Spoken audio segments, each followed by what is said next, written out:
एसो सावन भर मलाई खूब खाइब पिया तब तनी मोटाइब पिया ना। एसो सावन भर मलाई खूब खाइब पिया तब तनी मोटाइब पिया ना। अपने के चोरी से सेव संतरा मंगाइब पिया तब तनी मोटाइब पिया ना। एसो सावन भर मलाई खूब खाइब पिया तब तनी मोटाइब पिया ना। अगर जइबू तू बाजार हो बुरेक्सा पे सवार, अगर जइबू तू बाजार हो बुरेक्सा पे सवार, रिक्शा वालन से ना तू घिचैबू गोरी चली ना ही पैबू गोरी ना।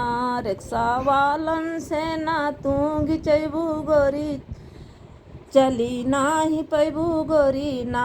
एसो सावन भर मलाई खूब खाइब पिया तब तनी मोटाइब पिया ना। एसो सावन भर मलाई खूब खाइब पिया तब तनी मोटाइब पिया ना। अपने के दूध हम उठवना लगाइब पिया तब तनी मोटाइब पिया ना। अपने के दूध हम उठवना लगाइब पिया तब तनी मोटाइब पिया ना।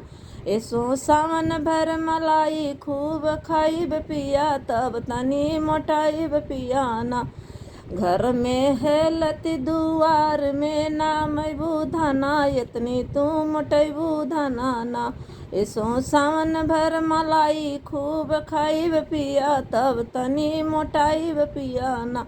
एसो सावन भर मलाई खूब खाइब पिया तब तनी मोटाइब पिया ना।